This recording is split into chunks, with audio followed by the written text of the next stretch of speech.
Hey, Pardon My Take listeners, you can find every episode on Apple Podcasts and Spotify. Prime members can listen ad-free on Amazon Music. On today's Pardon My Take, we have a twofer for the people. We have Ryan Dempster on, talk baseball playoffs. They're finally here. We're watching it right now. Lucas Giolito is throwing a perfect game through 6. That won't jinx it. Don't say it. Don't say it. He's throwing a P word. That won't jinx it.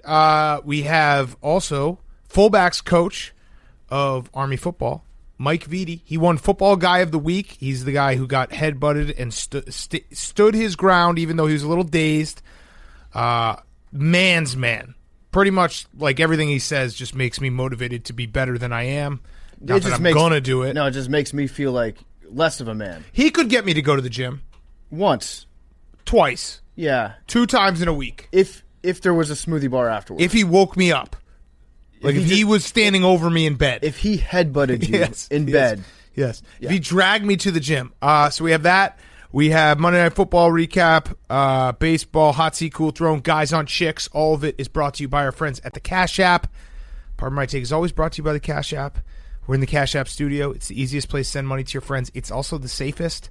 So go use the Cash App right now. We love the Cash App. You can send your fantasy football money. You can, Christmas is coming up. I've said that before. But it Cash App sets up directly with your bank account. They're also giving money away all the time on Twitch, Instagram, Twitter. You need a cash tag, though. They can't give you money unless you have a cash tag. Otherwise, they have nowhere to give it. So download the Cash App and enter the referral code BAR so you get $10 for free, $10 to the ASPCA. Help out some good things with ASPCA. $10 for free, $10 to the ASPCA. Download the Cash App from the App Store or Google Play Store today and get involved with our friends at the Cash App. Okay, let's go.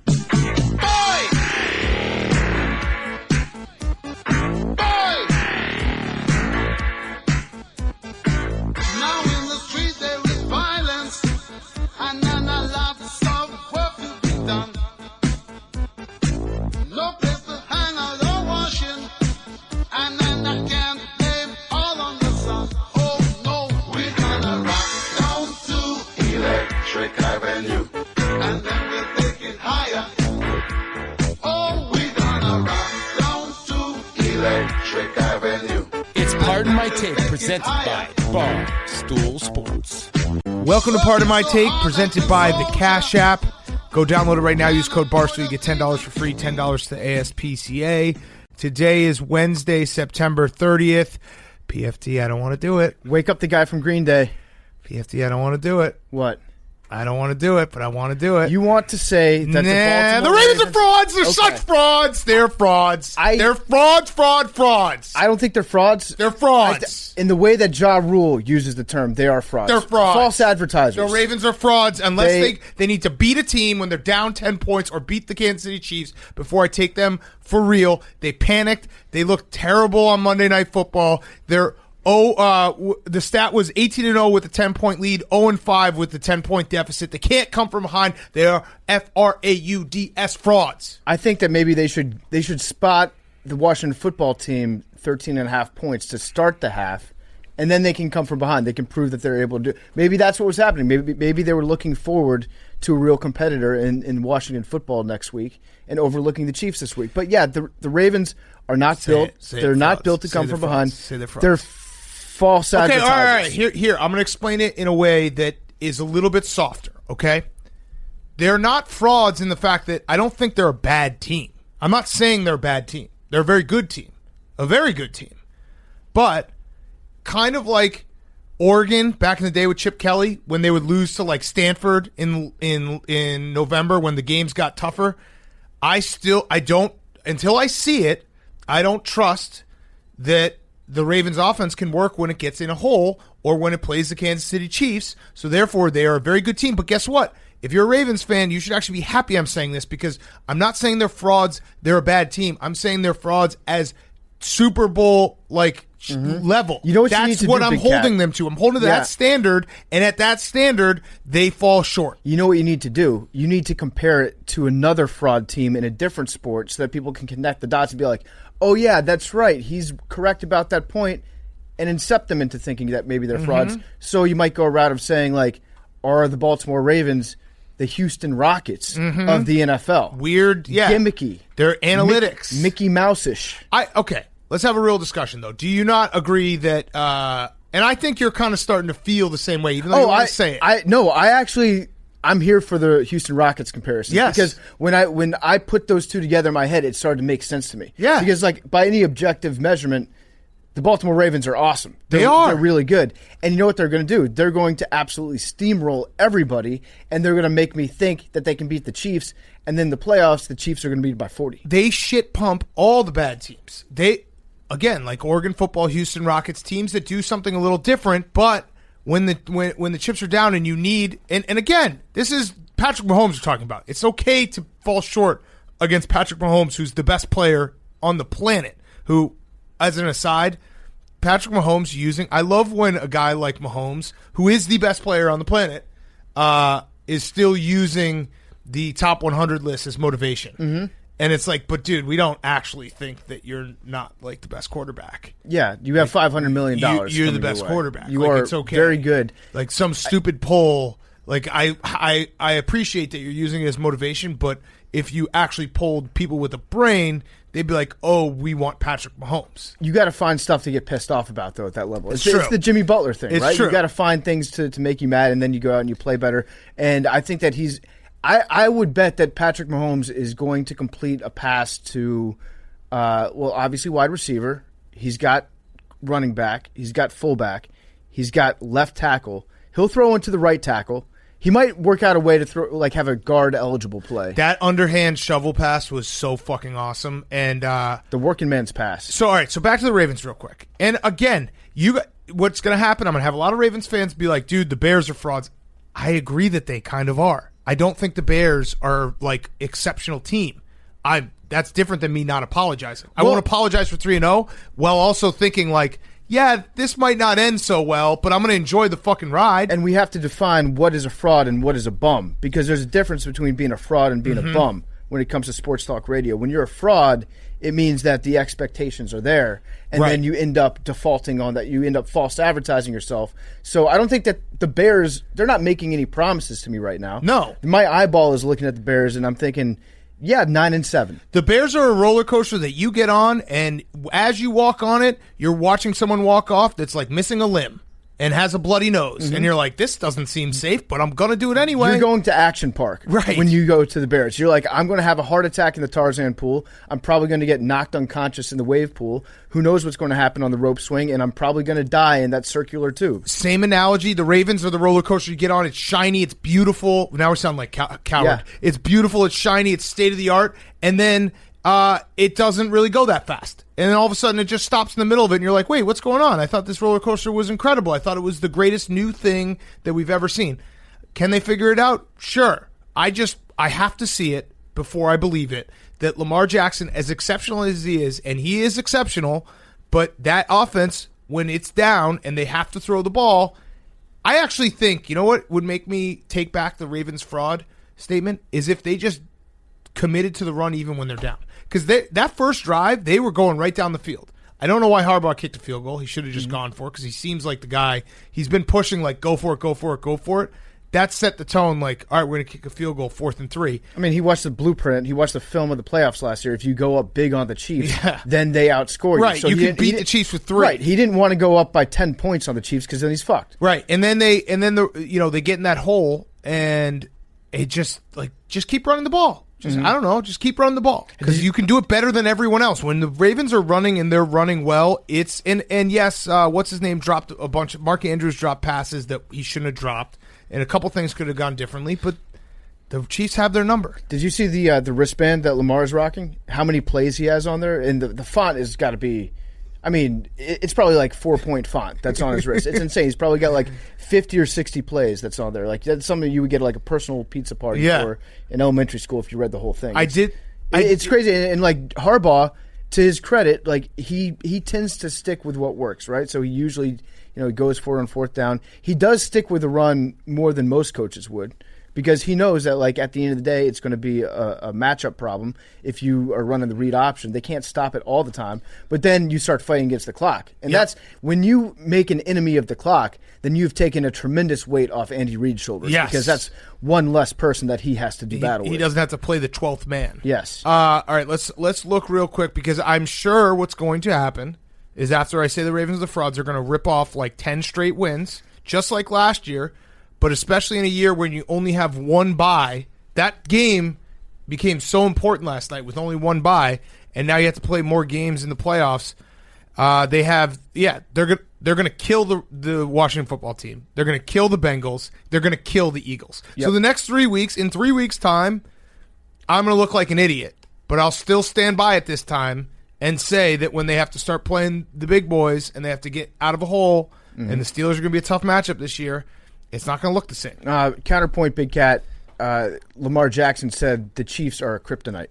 So he's admitting it. So, he's saying that they're Superman. Okay. But the Chiefs are there, which is kind of weird. Now, that's something that Patrick Mahomes can look at. That'll be his motivation when they meet in the playoffs. It's big slight. Wait, he thinks that they're Superman and that we're kryptonite. I'm going to Superman that hoe. You're Superman the way that Soulja Boy talks about, so I'm going to nut on your back and throw a blanket on you. Yes. Lucas Giolito, by the way, gave up the perfect game right after I said it. There you go. Whoops. Mush. I don't believe in that curse. You don't talk about it. I bet the White Sox, so I would like to have had him throw a perfect game. All right, so the Ravens, what do you think in those games? So again, Washington football team, Bengals, Eagles. They're going to score 140 points. 140 points in those 3 games. They're going to pop off like 45 points a game. Yes, they should beat the football team by 30 points without Chase Young. It's going to be a bloodbath. They really should try to. They should try to go down in the first half. Why not? Just to prove it, because guess what? You're going down. I laid the gauntlet that if they come back from a 10-point deficit, I will remove the fraud. This is the perfect time to do it. Put in RG3. It's an RG3 revenge game. Have him start it out. He's going to try to do too much. He might die on FedEx Field, given what we know about that surface and his injury history. That's almost worse than Jordan Reed playing on the sticky turf. So RG3 goes in, throws 3 pick sixes, and then bring in Lamar in the second quarter, and then boom, you still win by 30. And you get the fraud taken off. I absolutely, Ravens fans who are very frustrated with me, just know that I am a reasonable man. That if they come back from down 10, I will officially remove the fraud and start taking them seriously again. I'd also like to point out that if a lineman scores a touchdown, if the player is over 300 pounds, it should count as 7. And then the extra point is 1. That's just so cool. Agreed. But you can't go for 2. Yes, you can't score 9. Correct. It's like a bonus point. Yes. I bet Andy Reid would probably throw to his tackle like probably 6 times a game if that were the case. Well, it would be great because then you would basically, you'd get 8 points if you can, although Bucker couldn't hit that extra point last night. That was an awesome play. Also, I saw you retweeted it as well. Such a tell by who scored the touchdown? Fisher. Eric Fisher, when he went up and started using Patrick Mahomes' towel right that was before incredible. the play. It was great. He sneaks over to him, grabs the towel, gets a little wipe off on his hands. It's like, okay, that guy's going to be catching the ball. Yep, he's getting the ball thrown to him. So Monday Night Football was good, not great. I mean, everyone was kind of expecting like the best game. I think the Chiefs-Rams game from a couple years ago will forever ruin our brains. Yeah. Because we see the Chiefs or the Ravens or the Rams or the Seahawks in these Monday Night Football games, and we're like, get ready for it. It's going to be epic. And we didn't realize at the time that was the best it will ever be. I think that this game was pretty good. It didn't live up to that expectation, but you're right. Our brains are grading it on a curve. And since it is debate night, which I'm sure was electric, we're taping this before the debates, I'm sure it changed a lot of people's minds. By the way, if you're an undecided voter, you deserve to be pushed off a building. If you don't know who you're going to vote for, do they exist? If you're an undecided voter, they're actually just waiting for Rex Chapman to tell him to go out and vote. If you're an undecided voter, tweet at us and let us know, because I'm so interested in how you put on a hat in the morning without giving yourself a concussion. I don't think they're undecided voters. I think they're voters that are deciding. The undecided part is whether or not they'll vote. And thankfully, if you go on Twitter, you'll get enough people to tell you to vote that you probably decided to vote. Or you have Ken Bone. Everyone will forever be undecided until the second he walks into the voting booth. I'll be a hypocrite. Everyone should vote. Everyone vote. Go vote. But yeah, since it is debate night, we should get to the bottom of this. Is it Elair? It's Elair. Or Hellair? No, it's Elair. Elair. Elair. He was Levy was really leaning on the E. It's Allaire, no H. Allaire. Yes. Elaire. Yes. Hellaire. Allaire. Allaire. And we'll get it right in week 3. Because remember, Week 4. remember, Jake got this wrong. Famously got this wrong Mm-hmm. and was very upset about it. But you got it wrong. I got it wrong, but if I prepped, I would have gone to Okay, the but you didn't pronunciation. prep. You And didn't prep. Emphasis on the capital E, Lair. So he did it correctly. And Al Michaels was saying Hilaire, and then Twitter was roasting him. Yeah, so But he's so so Levy good. overcompensated Yeah. and went hardy. He's so good. It's so unfair that the Chiefs were able to add him. It is. It is. Jerry Jones said that. Jerry Jones, I love it because he can't stop talking about other people's players ever. Like he was talking about how he wished that he had a more mobile quarterback, and then he went back. He was like, That wasn't a slight against Dak. It's just that sometimes you see. It was a slight against Andy Dalton. Sometimes you see a cool toy and you want it. And he also said, like, man, I really wish I could have gotten a Lair early in the second round. It's like you just gave like an infinity dollars extension to Ezekiel Elliott. Yes. But he just collect them all. Collect them all, Jerry. Get Jones. them all. Get all offensive. Jerry Jones is going to play flag football on the defensive side, but he's going to have a Pro Bowl team on the offensive Yep. side. I kind of appreciate that. Of course. All right, so we have baseball playoffs started. We have Ryan Dempster on in a minute to talk about them. Should we do our predictions? We got to do our predictions? Yeah. Indians, Dodgers. Okay. Playoff Kershaw. Playoff Kershaw. No fans. Playoff Kershaw. No fans. Cubs, White Sox. Yeah. Wow. Cubs. I'm going to go with the Cubs. I really Okay. like the Cubs this year. That's nice. So Hank and I are rooting for the Cubs. Appreciate that. Cubs, Astros, because I want to see everyone pissed off. Okay. That would be nice. Yeah. And Why are then you mad that I want? No, because I know what you're doing. No, I legitimately I don't really care that much about the playoffs this year. I root for storylines. Cubs, Yankees. Yeah. Ooh, Cubs, Who gets Yankees the would be ultimate good. pinstripes? Yeah. Me Hey, versus Chicago, what do Billy- you say? I Billy don't football. I don't want the Yankees. No? Nah. That would There's kill you. way if, too many Yankees if the fans in this Lakers, studio If the Lakers and and in the this Yankees office. won titles within a month of each It other, would be insufferable. Oh my God, that would be huge. Drake, That would be Drake incredible. would be so excited. our dear friend Trill Ballins, be a big day for him. All his teams. What if this is the year? What if like Duke basketball is going to win? Well, wouldn't it be perfect if it happened? Because this will never obviously have an NBA final at this time. So we have the Yankees and the Lakers within a month of each other. Yeah. Same month, winning titles. I might put a front runner parlay down and go Yankees, Lakers. I'll go with the Cowboys, Alabama. Alabama football, and Duke basketball this year. I like it. We're going chalk. I like it. So yeah, we have that, and then the NBA finals do start on Wednesday night. I'm very excited. I think our boys, we're the number one Heat podcast. Yep. This is Sponos. we're gonna That's right. get into Heat Culture, Twitter. all about the culture. Heat Is that what we're culture saying? is Heat huge. culture? Heat Yeah, culture. it's not the Real. heat; it's the humility. It's we are grounded. Yes, we're there we ready to go. Hashtag. Jimmy Butler said that we're not underdogs. Jimmy Butler, as first reported, he said we're a good team. They're a good team. Not going to say that we're better than anybody else, but I just don't think that we're underdogs. I don't. So Jimmy, much like Patrick Mahomes, needs somebody to be pissed off about. I guess Jimmy just hates Las Vegas. Yes. So Yes. like when someone comes off the bench, they like cheer and be like dap each other up. When Yeah. we finish the podcast, I'm gonna be like, "Good job, guys." Okay. Yeah, The it's culture yeah. of this podcast is changing. Yeah, I like that. Yeah, and when you fuck up a name like Clyde Edwards-Helaire, good job, good effort. Yeah. Nice Yeah. try, Jake. exactly. Pretty cool. Those 4 years at Syracuse weren't a waste. Thank you. Right.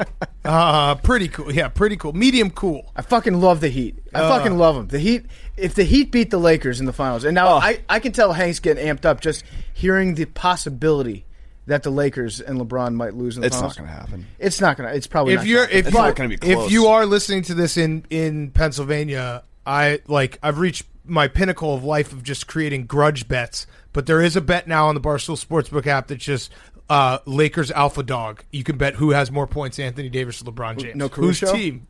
No, Caruso didn't make the cut. We should do a Caruso hero matchup. Caruso, I saw a prop the other day that was over 2 threes for Caruso, and it was like plus 600. So mean. So mean. He's gone back to being underrated though. Yes. So this is when he plays well. I think we're going to get a lot of Kuzma. Kuz. That's the big. If you're a diehard Laker fan like myself, you got to be like Kuzma's about to come out of his shell. I want to see Dwight Howard just go off in these finals. I want to see Dwight go off, and then they ask him what he's going to do afterwards. He's like, I might just stay in Orlando for a while. Just go ride a lot of rides. Yeah, let my snakes crawl just all hang over out. me. It is the perfect environment for Dwight Howard. Yes, it is. All right, let's get to our Hot Seat Cool Throne, then we'll get to our interviews. Hot Seat Cool Throne this week is brought to you by Bud Light Seltzer. On the hot seat this week is free space in your fridge. Oh, they have something here. They have a little, how fast can Jake read this? Jake, you got to read this. How fast can Jake read the ad? Hot Seat Cool Throne Bud Light Seltzer. He's our announcer. I just texted it to you. Bud Light Seltzer has 3 new flavors available in their Remix Variety Pack. Jake, read it as fast as you can. No prep. He's not happy. You get it? Get it? I'm still waiting for it. I just texted It went through. I got it. Said you can drink it as fast as Jake can say it. Hot Seat Cool Throne presented by Bud Light Seltzer. He's not on that text. Oh, you're not? Oh, you're not? Where's the... Someone bumped the text. This is a terrible job. I texted you. Oh, here we go. I got it. Wow, Big Cat just revealed he has side Ready? text with Yeah, all of all us right, and go. no Jake. Go. Hot Seat Cool Throne presented by Bud Light Seltzer is the greatest drink ever created. It's so easy to drink. You can finish one at a time and finish this F-U-C-K-I-N-G. Oh, damn it! I thought I'd be able to get him. Shit. That wasn't part That of was the close. ad. Yeah, god damn. I was rolling, too. Yeah, you were. I thought you were going to go ahead something new. I'll first. think of something new. I was trying to get Jake to swear. He doesn't swear. Do you know he doesn't swear, Billy? Yeah, I listen to the podcast. Billy, you swear. Swear. Fuck. Yeah, was that's our sweet. That badass was cool son. as shit. Hey, you want our Very badass cool. son? Yeah. Dude, Billy, you say want a your beer? favorite swear word. You want a beer, Billy? Yeah. Yeah, say your Yeah. favorite swear word. Go. Whoa, Billy! You're cool. Dude, What? don't say that. No, I think it's cool when he cusses. No, we're Yeah, going to dude. bleep that, so then everyone's going to be like, what did Billy say? Oh. That's racist, Billy. Billy, how could you? Come on. All right. Bud Light Seltzer, Hot Seat Cool Throne this week is we're still in the ad, brought to you by Bud Light Seltzer. On the hot seat this week is free space in your fridge. Bud Light Seltzer has 3 new flavors available in their Remix Variety Pack. Grapefruit, pineapple, cranberry, all only 100 calories, 1 gram, less than 1 gram of sugar, and 5 times filtered for a clean finish. Order yours now at budlight.com/delivery and get ready for the games. Hank. My hot seat, I have a couple. The first one, both basketball related. LeVar Ball is on the hot seat. LaMelo basically has to convince teams to just like drown him out and not listen to anything he says because he's just trying to get drafted and he literally had to say, my old man, he's my own man. He has his own opinions. I have mine. Like I said, I feel like I can play on any team. Anywhere is a great fit because like LeVar Ball was talking shit about him going to the Warriors. So that's got to suck if you're you're like the number 1 prospect and the only reason you might not got drafted is because of your dad. They just got to put him on a boat. They just have to put him like on a medium-sized yacht, push him out to sea, no Wi-Fi, give him like an ample supply of whatever LeVar Ball eats. I have to assume it's probably like combos and raw meat and maybe just like a bunch of beer or something like that.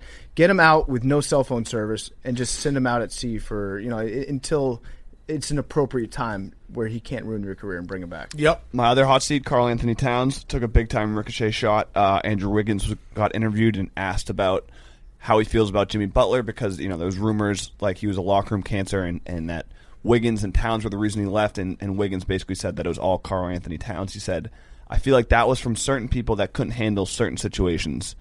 So everyone's just roasting Karl Anthony Towns for being soft and running Jimmy Butler out of town. And then my cool throne is Jimmy Butler's profit margins. Because he said he's not going to give Heat players free coffee even if they win the championship. Right. Oh, He's I a like businessman. that. No disrespect to I like families, that. but, money comes first. Yeah. I mean, sorry. Go to You got to pay Starbucks. what you got to pay. There's no friends and family. No discount. incentives though. Like we're trying to incentivize our boys to win this championship. Like No, it's about the culture. The Yeah. culture's hard work. Pay for what you pay. It's a pay-to-play league. You don't change what you're doing just because you're experiencing a little bit of success. all right. Imagine if if Jimmy Butler would just show up with hot coffee after they win and just start dousing everyone in it. The Gatorade Like, bath you for guys Spoelstra. finally get it. Yeah, the Gatorade bath is just like a giant flat white. And then send everyone bills afterwards. Also, kind of stupid that they're not letting MLB players celebrate with beer and champagne and stuff. Yeah, what is that? It's some bullshit. Oh, because of Corona? It's some bullshit. That That's is what some it is. bullshit. That is some Wait, why? What does that bullshit. have to do with Corona? Like drinking it and it's beer. sharing it? Alcohol kills Corona. That's actually a fact. Facts. Yeah, Yep, that's good a point. fact. Thank you, Billy. Is that it, Hank? Yeah. All right, my hot seat is Adam Gase. Adam Gase. Oh, is on the shit, hot that's seat. mine, too. Yeah, I mean, we probably Yeah, all cool could have throwing pulled that for one you, out. But Adam Gase in the hot seat. The Jets are calling around. Apparently, according to Billy Sheet, they've made calls to several big-time agents trying to find their next coach. I actually don't think that anybody who would want to coach the Jets is somebody that you would want to coach the Jets if you're a Jets fan. I would not want to coach the Jets. I'm trying to think who would. I'm taking my name. I mean, Shiano Jason would do Garrett. it. Shiano would do it. Jason Shiano Garrett would do it. might do it. Patricia. Yeah, he'd do it. He's probably going to be available in a little bit. Who else is going to get fired soon? Hugh Jackson would Hugh do Jackson. it. He would Yes. definitely do it. He'd Je- throw people under the bus right away. Jeff Fisher. Doc Rivers I is a don't hot wish that name on going him. around. Doc Rivers, super hot name. I'm just saying, Jeff Fisher. No, don't do that. Why? Because he's our friend. I don't want him to have the misery of the Jets. I think it's probably the worst job in America right now. Right. He's coaching the New York Jets. Yes. I would do it. No, I was going to put conditions on it. I wouldn't do it. I'm not doing it. I'm taking my name out of the hat. Unless if I could just do it, but like not do it. Just, I'll do it under the condition that I get to coach from the booth. Oh no, I'm saying like I'll do it, but I'm not showing up to work. You'll be the name. I'll no of the show coach. the job. Oh, Greg Williams would do it. We should get Greg like, Williams is probably engineering this collapse on his own. We should get some like Sopranos type character to just be the no show job of Jets head coach. I'll hang out in the parking lot with a giant mirror just reflecting it on myself tanning. Yeah. In the parking lot. just like Gary V coach him. Yeah, what yeah, just Gary V might be able to turn that culture around. why not? But if gotta be positive. If he loses this week, Ditch social media guys, but also I'm on every app. by the way, fuck Vic Fangio. Fuck Vic Fangio. Because he is well, first of all, he's a turkey, he doesn't know how to use a clock. He's a coordinator. Secondly, he said that Blake Bortles isn't starting. But actually his explanation was pretty hilarious. He said Brett Rippon will start and Jeff Driscoll might play. That's a great way to just inspire your team, is being like, this guy's the starter, but he's probably going to stink, so Jeff Driscoll's going to be ready to go. Mm-hmm. So I don't know. I don't know what's going to happen. I'm going to watch. Greg Williams, this is probably good for the Broncos. Yep. Because Greg Williams doesn't have the budget to put a bounty on two quarterbacks. Right. He So doesn't know. Yeah, he's got to spread out his dollars. Yeah, who am I going to incur? And also, if you put a bounty on Brett Rippon, you're robbing Peter to pay Paul, because then Jeff Driscoll comes in. Right. And you're like, wow, I really wish that I hadn't hurt Brett Rippon. Right. I wish we had just kept with this. How about one other name to take the Jets job? Todd Bowles. His defense is playing well. Yeah, great coach. I actually would love to see that happen.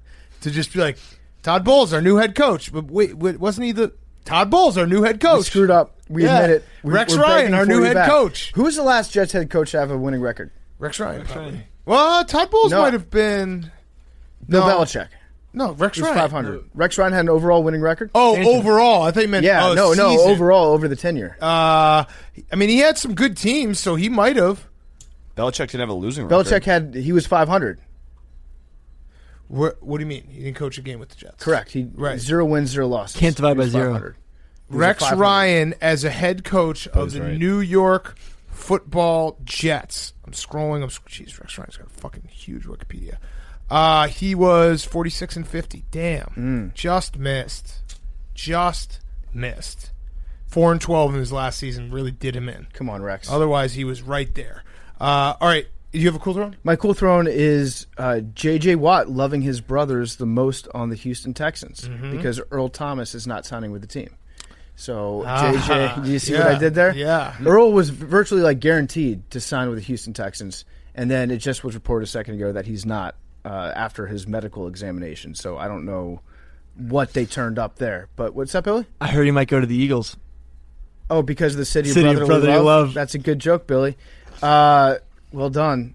I think that my theory about Earl Thomas is that he just went to Texas to get closer to Dallas. Yes. Because Earl Thomas has wanted to play for the Cowboys ever since he got into the NFL. he's just going to show And up. He's Right. going to show up. This is, you know what this is? It's like if you're in the same town as somebody that you want to meet up with, you post a lot on social media, and you're like, oh, here I am. I'm hanging out in Texas in case Jerry Jones happens to notice that I'm in his same Right. state. If he wants to give me a call, oh, sure, Jerry, I'll drop by. Hey, Jerry, I'm just hanging out. Yeah, I was in the neighborhood 7 hours away. I don't know why they don't sign him, though. The Cowboys' defense is terrible.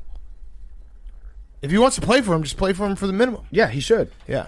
All right, my hot seat was also Adam Gase. My cool throne is the Tampa Bay Lightning. Stanley Cup champion, Tampa Bay Lightning. Shout out third leg Greg, you fucking dork. But more than anything, it worked. The Virginia model worked. Virginia basketball losing to UMBC, then winning the title. Tampa Bay Lightning getting swept by the Blue Jackets and issuing the lamest, saddest, are we getting divorced Twitter message of all time last year, which I retweeted last night again, but it said, this is last year before they went on to win a Stanley Cup. We don't have any words, and we know you don't want to hear them. We understand your anger, your frustration, your sadness, everything you're feeling. We get it. This isn't the ending we imagined, and certainly not the one we wanted. Thank you for being there the entire way. And there's a deep drive to left by Castellanos. Man of faith. Yeah. But yeah, they won. They then took this. We have a fly in the studio. Billy, kill this fly. I got it. Kill the fucking fly. They took. Oh no, we're gonna get everything. Spill everything. The- All right, chill out, Billy. They took that, which was the ultimate cuck move, apologizing for losing to a Stanley Cup champion. It's the most Canadian Stanley Cup victory in 25 years. South the team Florida. that is sorriest North Florida. ends up winning. Yeah, North Florida. North Florida. But yeah, that was cool of them. I don't know what else to say about the Stanley Cup. The handshake line was nice. That was a real treat. Handshake line was nice. There were some good games in the Stanley Cup. Oh, did you see the coach of the Lightning He was wearing a UVA hat. wearing a UVA hat and refused to go do his press conference without his full coaching staff? So they all were just jammed up there at the press conference. That is what you never see that in the NBA. No, absolutely not. No. Hell no. You would never. This league would never. Didn't Herb Dean do that? Yeah, I think so. I think he did at one point. I think when they were saying he was like taking too much credit, he's like, well, all my assistants are going to do the press conferences too. Look at this. All right, Billy. My hot seat is Odell. He started to video game stream, and he isn't in the hot seat yet, but as soon as he does anything, mess up on the field, everyone's going to be like, you should have been in your playbook and not playing video games. I feel like doing anything non-football related. What is he streaming? COD. Nice. COD, okay. Yeah, so He's probably a beast. probably. But I feel like he runs the wrong route. Everyone's just going to jump on him. Yeah. Yeah, it'd suck if everybody spammed his chat with just the shit emoji. That would suck. He wasn't reading his chat. They were saying that. Hank was in the chat. He was doing that all Hank night. was in the Hank chat. spent his entire night doing that. Is he any good? He's all right. But you're not good. I'm terrible. Right, okay. He's probably as good as I am. Okay, so he's also terrible. Yeah. Is there a level in Call of Duty where you can get on a boat? Can he commandeer a boat? No. That's probably why he stinks. Yeah. Yeah. And then your cool throne? Okay. No, I have it. Why am I blanking on the name? He's been on the show. I got one. Dion Nice, Jake. Dion Waiters. Jake, He's guaranteed who's- to get a ring because he was on the Heat earlier in the season. Now he's on the Nice. Lakers. Okay, well, I have two more. Why am I? All right. No, Let's get to our interview with Ryan Dempster. Delonte West. Who's the owner of the Yeah, Dallas? Cross Country Mortgage. You missed it. You Dude. missed it. Man curse. You missed it. Madden Curse is back. Why? Because Lamar Jackson. Did he get hurt? No, but he didn't play that well. He lost Okay. a He had game. 97 passing yards. You know what? Here's a fun sabermetric. Every year, the athlete that's on the cover of Madden loses a game. It's actually a Mark fact. Cuban also When will somebody cool raise throne awareness? for getting Delonte West. That was Yeah, a nice that is move. very- that was very a very cool of move. Cubes. That was a very cool move. All right, let's get to Ryan Dempster, and then we have Football Guy of the Week, Mike Viti, Coach Mike Viti. This interview is brought to you by our friends at Cross Country Mortgage. Cross Country Mortgage combines a people-first mindset with a dedication to the fundamentals of mortgage lending, which results in a fast, easy, and stress-free home financing experience, a personalized approach of assessing individual needs to recommend the best loan option for each customer. Mortgage, the word mortgage is probably scary to you. It shouldn't be. You can afford a mortgage, and even if you can't, you can at least talk to someone at Cross Country Mortgage who can help you get on the path to affording a mortgage. Cross Country Mortgage has the solutions to serve virtually every single mortgage situation. They can make it easier for more people to get the financing they need to own a place of their own, especially first-time home buyers, military vets, and people with less than stellar credit. They're licensed in all 50 states and offer a broad portfolio of traditional and niche loan products. And when people want to buy a home or refinance their current loan, they want it done quickly, and Cross Country Mortgage delivers Like I said, they're kind of a mom and pop shop. They're a big company, but it feels like mom and pop shop because they have people in each location that knows the neighborhood, that knows the area, that can help you get into your dream home and start building your own equity. Stop paying rent.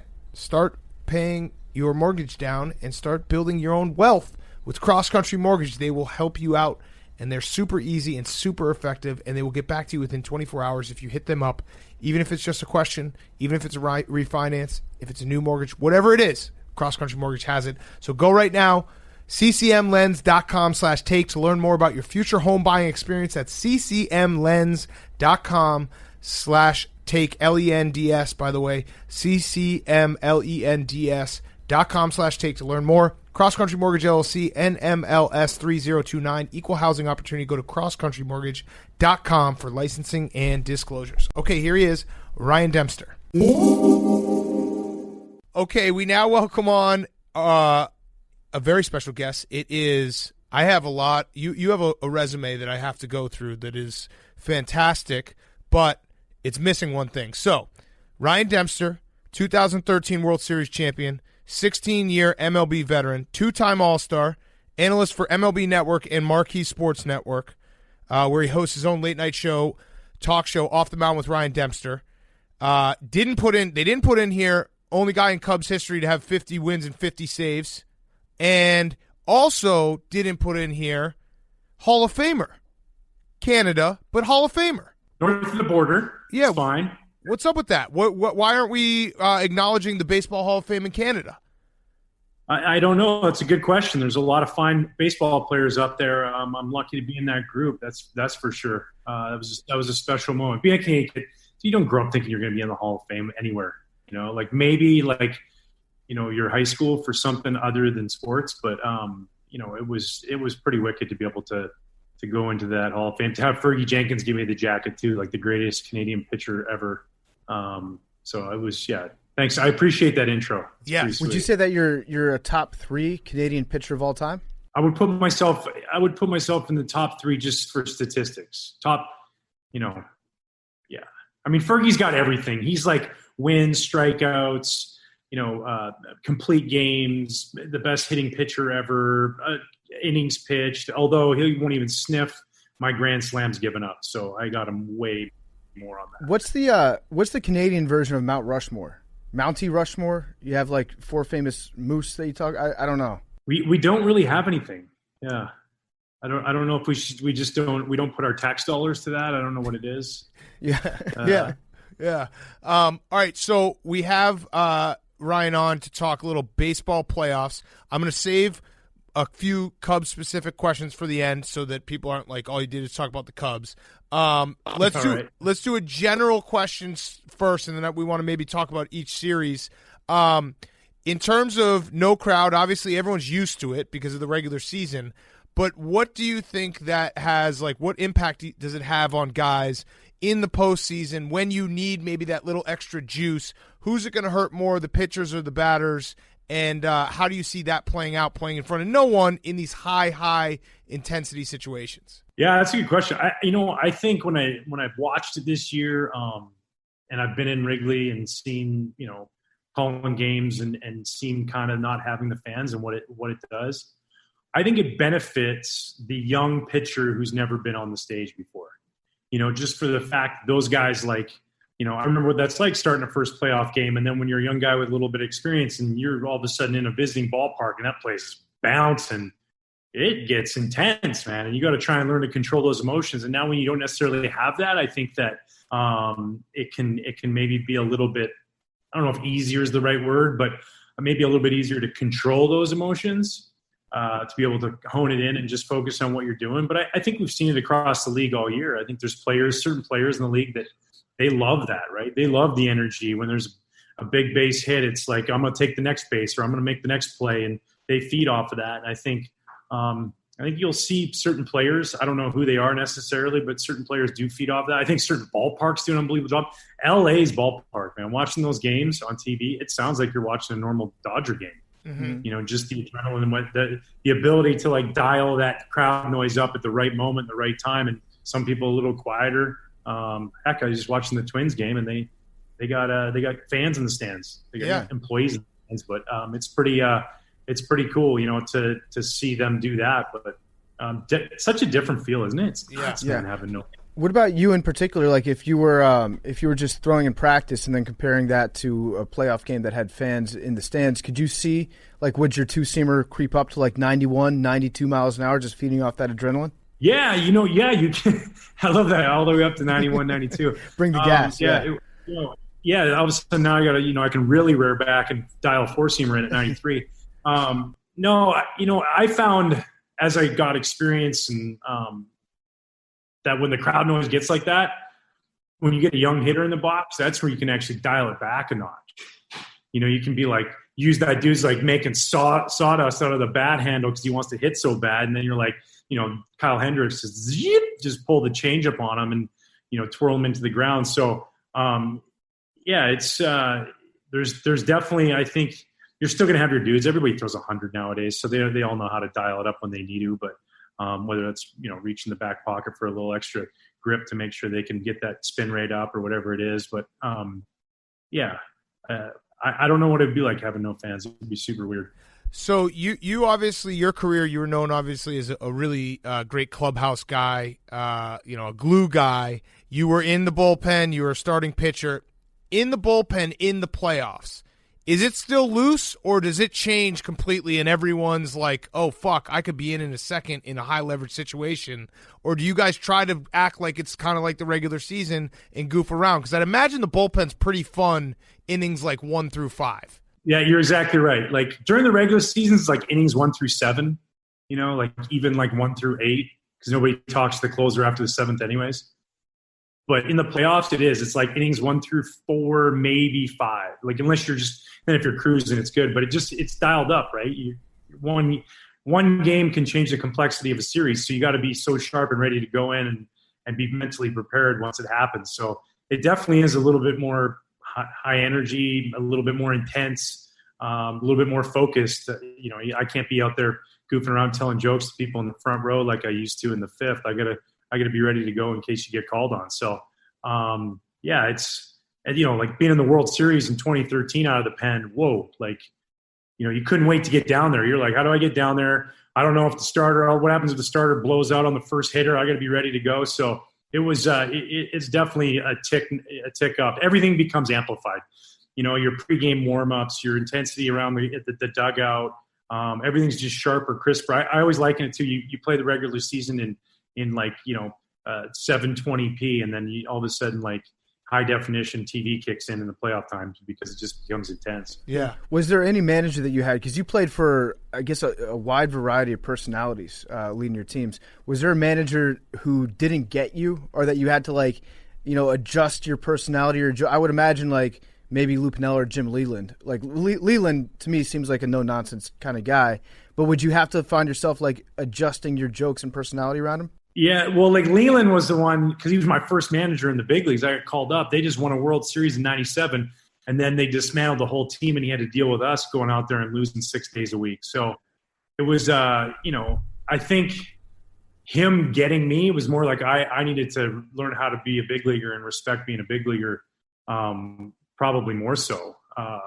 I probably have a few coaches or managers to be like, yeah, Ryan would have paid a little bit more attention or focus a little bit more, he might be above 500 pitchers. So he was one, but he also put us in our place really quick. I got a great Jim Leland story. So now this man wins a World Series with the Florida Marlins. He's been such a great mentor to us. When we came up, we had all these rookies. In 1998, we lost, I think we were 54 and 108 or something like that, or 56 and 106. We were bad. So we're in Houston and we're losing 16-4, and Eric Ludwig tells a joke on the bench. And, we all kind of laughed. And Leland used to smoke heaters during the game. He'd tuck them in his corner of his hand here so you couldn't see them. And then he'd blow smoke out. I once saw him blow smoke into Bruce Fremming's face as he ran out to argue a strike 3 call. It was incredible. That was my favorite he's thing. Puffing on yeah, Leland would at the end.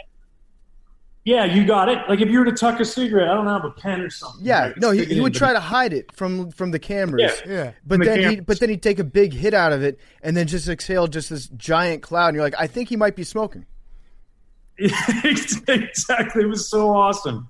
It's like, who are you hiding it from? Why not just throw it? Let it hang out of your mouth, man. Like, we all know. Right. You know, so he's on, like, and if I'm sideways, if you guys are on the bench, he's like looking at us and he's just like, and he throws it down and he goes down the tunnel. And I'm like, oh, boys, dude, we are in trouble, man. Like, we're screwed right now. We're in big trouble. So we end up losing the game 20-4. And in the old Astrodome, they had these like French doors, but they're like cafeteria style doors in the clubhouse. And he always wore spikes. I don't know, maybe in case we were so bad, he put himself in or whatever. So all of a sudden you hear this like, boom, the door breaks open, right? He's like, if I ever see another one of you pitchers laughing when we're getting our asses kicked, I'll have you out of here so fast your head will spin. You think I'm fooling around? You try me. Every one of you, you guys stink. You guys suck. You think you're big leaguers, but you ain't a pimple on a big leaguer's butt. With the exception of a few of you, and you know who I'm talking about. I'm not talking to you. I'm talking to the rest of you A-ball, double-A guys coming up here thinking you're big leaguers, wearing your fancy suits, walking around, paying your clubhouse dues, eating your spread, driving your fancy car thinking you're big leaguers. You should be in double-A. You stink. You're out there laughing. We're getting our tails kicked. And all of a sudden he just stops and he just goes, guys, I'll lose with you. I'll go 0-162, no doubt. But not like that. Not like that. You're not going to do that. You're not losing this league, right? So he leaves and he just goes off, right? Now you know, because I know he's talking to me. He's not talking to, Cliff Floyd. He's not talking to Mark Kotze. He's talking to the pitchers who are laughing, right? So I'm just like, oh, man, he leaves. And I go to get up. Go to stand up, and Jay Powell grabs me by the shoulder, a reliever we had who was on the championship team with him. And he goes, hey, dude, he's coming back.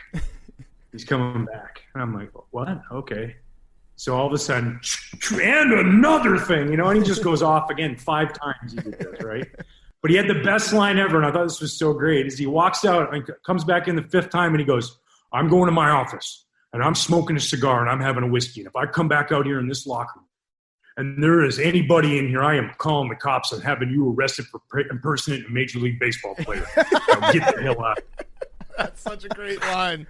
Oh, fuck. That's such a great line. What a legend. Mm-hmm. What an absolute legend. So it's crazy looking at your career. Was there ever a moment, so you were on the Marlins literally between World Series. They win in 97, they win in 03. You're there from 98 to 02.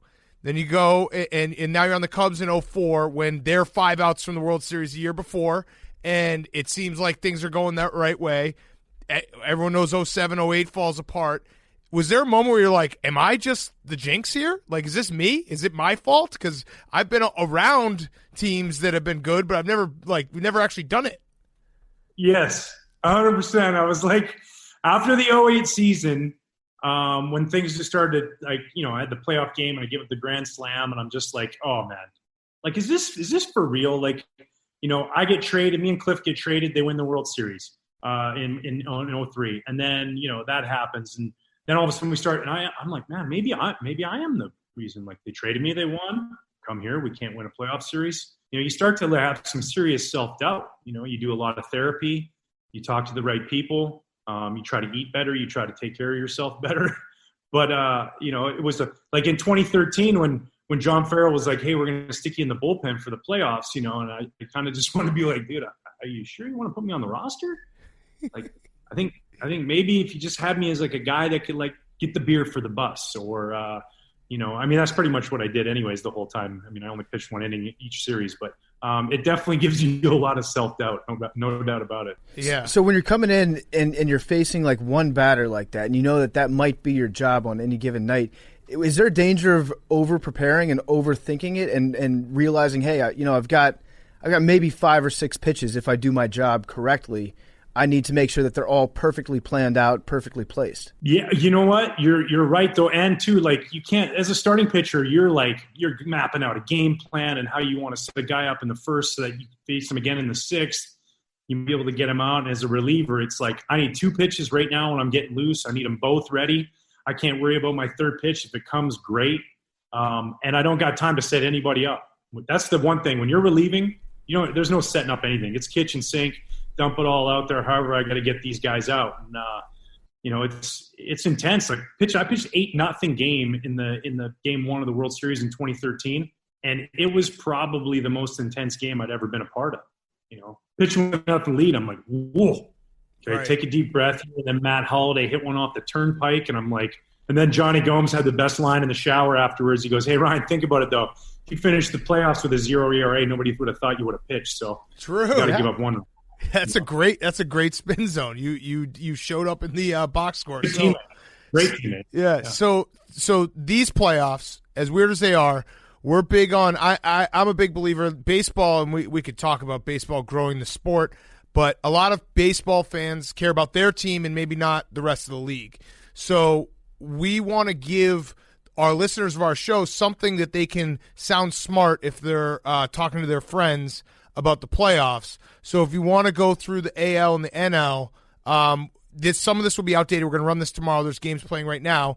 But if you have like a tidbit or a guy to look out for, essentially giving everyone a cheat sheet of like, oh, I can impress everyone by being like, hey, look out for this guy. So let's start with, who's the 1-8? Oh, the Rays and the Jays. The Rays and the Jays, you can either give us a prediction or just something you're looking out for with the Rays and the Jays. Okay, Rays and the Jays. I think Tyler Glasnow might be the nastiest pitcher in the league. That's a great line. You could say, like, because people will be like, hey, you see Garrett Cole, you see Shane Bieber, see, Yu Darvish. Like, no, Tyler Glasnow, nastiest pitcher in the league. Like, on 2 pitches, too. Like, way above average fastball, way above average breaking ball. He throws a 93-mile-an-hour cutter that nobody can hit. But he plays in Tampa, and I know he plays a lot of teams in the East, so at least you get to see him every once in a while playing the Yankees and Red Sox. But that dude is filth. I mean, that's just as dirty as it gets. And if he's on, I just have a tough time believing that the Jays can beat them, And, that's what I go with in that series. I'll throw in an extra one. I mean, this one most people know, but if you wanted to sound smart, the Jays do have all the major leaguer sons. So they have Biggio, Guerrero, and who's the last one? Oh, Bichette.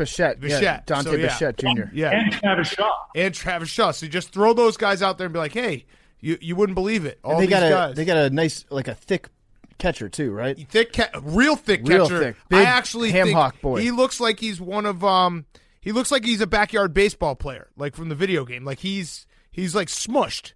I love that, though. And I love the 3-game series. Listen, if we're in 2020 and we're not having 162 and we're playing a 60-game season, 3-game series, all you got to do is win 2 or 3. Anybody at any point during the year can win 2 or 3 off of anybody. So, like, it's sweet to see the Jays in it, first of all, with all these young guys. They're going to be – when they continue to get pitching, I thought them getting Ryu was huge because it just kind of puts a starter in there. Now if they can go sign another 1 or 2 and they develop one of these young guys like Nate Pearson or something, there's a force to be reckoned with because they got the pedigree right there with all those dads teaching them how to play the game. Yeah. Would it be bittersweet as a Canadian if they won the World Series this year, knowing that technically they're an American team this year? Yes, it wouldn't be bittersweet. It would just be sweet. Oh, okay. What about, let's see, what other matchups? The White Sox and the A's are the 2-7. The White Sox, obviously, they cut. All right, actually, this is a pointed question. The White Sox were hot. Great season, a lot of young talent. They've fallen off in the last couple weeks. Now, do you think that was because they clinched and a little bit of foot off the gas, or do you think there's like bigger issues that you got to be worried about? I'm a little concerned for them, just for the fact that like if your foot's off the gas for making the wild card, then there's something wrong. Like you got to be trying to win your division. You want these 3 home games to have to travel all the way out west and play in Oakland, which is not an easy place to play in as a visiting player, against a really good team in the A's who, once again, just go out there and do what nobody thinks they're going to do and continue to win. They got like one of the most exciting center fielders in Razor Ramon out there, or as they like to call him, Laser Ramon. No, I just think that I wanted to see the Chicago White Sox play the Cubs in the World Series. I think it would just be awesome because that sums up 2020. Cubs White Sox World Series in Arlington with no fans. Yeah, absolutely. Yes. So I'm a little worried. I watched all those games. I watched the 3 games against the Cubs. I called one of them. Their offense was scuffling bad. Luis Roberts in a big hole. Tim Anderson didn't even look like himself. I mean, Abreu's still Abreu. He's hammering the baseball. But and then on top of that, pitching after Lucas Giolito. I mean, I know Dallas Keuchel, he's a veteran. I'm not worried about him. So in a 3-game series when you got those 2 guys, but if they get to one of them, they could be in some trouble. Mm-hmm. What about the Twins and the Astros? Is it going to be like a sense of relief for the Houston players knowing that, with virtual certainty, we're not going to get thrown at because it's the playoffs? Yeah, for sure. I think that's probably a huge relief. especially in a 3-game series. You can't take anything for granted. But yeah, and the Twins are probably thankful that they went with plastic trash cans in the dugouts. So things have gone probably better than expected for the Twins. They win their division, or not better than expected, but they're a good team. Losing Josh Donaldson, hurts. That guy in your lineup, the bringer of range, is hitting taters all over the place. But they mash. They had Greinke on the ropes in the first, and they're really, really good. They're stacked. They're better than people realize. And so are the Astros. That the tough part about it is, A, they're managed by Dusty Baker, like one of the man, dude. He's just so awesome. And then B, they've been there before, and if they get any kind of good starting pitching, they're capable of beating anybody, just because offensively if they click, all of a sudden at the end of the season, you notice that last week some guys were starting to swing the bat a little better. George Springer got really hot. Altuve was swinging it good down the stretch. So they got to get past the Twins, though. That's a tough first-round matchup right there. Okay, so what about the Yankees and Indians? I actually think the Indians are going to win the AL. Shane Bieber's nasty. Did he win? Is there a triple crown there should be a triple crown for pitchers. He won it. Yeah. So ERA, wins. Yeah, he's American League Cy Young Award winner. That's a no-brainer. And strikeouts. So do you think how do you see that one going, that series going, and how many times do you think they're going to show us video of the midges, because that's an all-time moment that the Indians and Yankees, when they played in the playoffs, like however long ago that was. And you know what? That's not going to happen this year unless all of a sudden it spikes up to 80 degrees. It's a little bit cooler night there in Cleveland. So, the Cleveland starting staff is good, man. And they came to Chicago a couple weeks back. They lost both games, but they're loaded. And Jose Ramirez firing right now.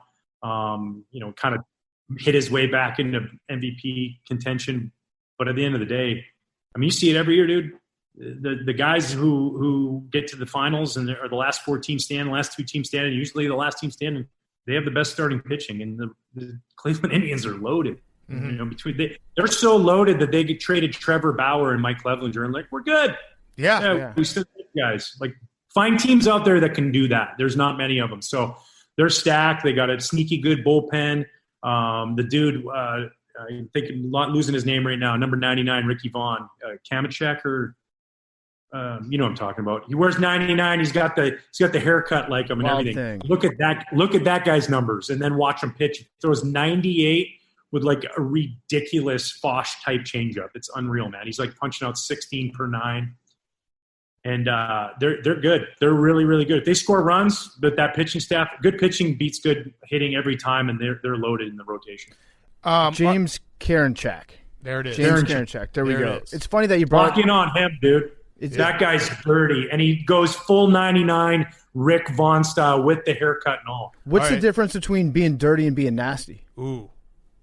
Nasty is just somebody's got good stuff. Dirty gets you out. What about filthy? That guy's nasty, but sometimes doesn't know where he's going. Dirty, he knows where it's going, and he's nasty. And what about filthy? Filthy, you're winning the Cy Young, Yu Darvish. Just that's everything. Stuff. Yeah, you're throwing it all together. I love remembering the Midge game. The Midges game was incredible. You always remember where you were. I expected more wildlife games this year with nobody in the stands. It's one of those nature's healing type things. There are no fans out there. There might be a pack of wolves, or at least a swarm of bees taking over a game. The Midges game is special.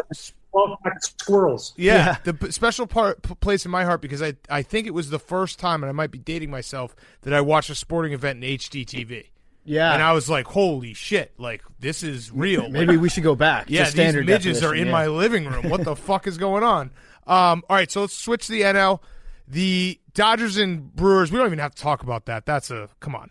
Brewers, thanks for coming out, right? The only reason I say I'm leaning towards you and saying yes is because they lost Corbin Burns. And he's the kind of pure stuff that can match up against that lineup. The Dodgers rake, man.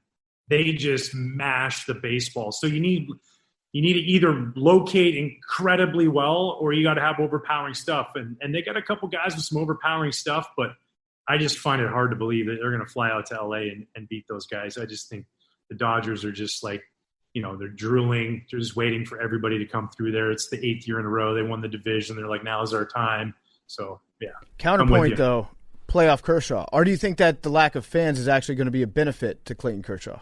Yeah, I think that he's in the last few years kind of figuring out a way to kind of get by that a little bit. I think a lot of those numbers, if we like take them and split them down the middle, the last 4 years are better than the 4 years before that. Yeah.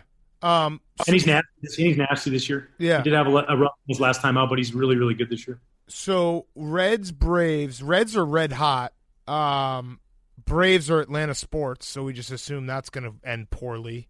Any thoughts on that? I think as long as the Braves don't have a 28-3 lead, they got a shot of winning that series. It's been rough down there. Yes. Yes. I saw a thing the other day. It said top 10 lineups in baseball, and the Braves weren't on it. And I just was scratching my head. I felt like that person should have had their Twitter card taken away. Yes. Mm-hmm. It was like a legitimate source too, and I was just like, "How are these guys?" Like Freddie Freeman's going to win the MVP, and if you statistically look at it, he might be the third best hitter on the team. That's crazy. Like this year. But that's kind of how Twitter works, though. The wronger your opinions are, they give you that check. By the way, that's a great line that we can throw out to people being like, did you know Freddie Freeman's going to win the MVP? He might not even be the third best hitter on the team. Like, that's a sound smart at the bar line. Yeah, you look at what Acuna's doing at the top, and then Asuna, for some reason, has just flown under the radar. I think I saw something. They hit more home runs in September than – who was it? Hit 51 during the season. Was it the Nationals? They hit like more home runs than one team hit in the whole year in 1 month. Damn. So they're firing on all cylinders. I know that the Reds got good pitching, and they got Trevor Bauer is going to be, he's going to be strutting it off the mound. So I'm actually like, is any series out there? I'm just excited for that one because you got hot Reds team, who Joey Votto had probably the quote of quotes. That was pretty awesome to watch him say that. What do you say? Joey's I can't say it on TV. Okay. All right, I'll look it up. We're on a podcast, though, so you can say it here. They asked on you can say anything? Yeah. You can say anything. He said something about, yeah. He said something about them being there, but he used an explicit. I was bleeped out on PBS. I was watching it. Okay. And he let loose on that, and I just think that they are. I think that they could cause some problems for people if they get by this round because you go back again to the Cleveland Indians, who has really good starting pitching.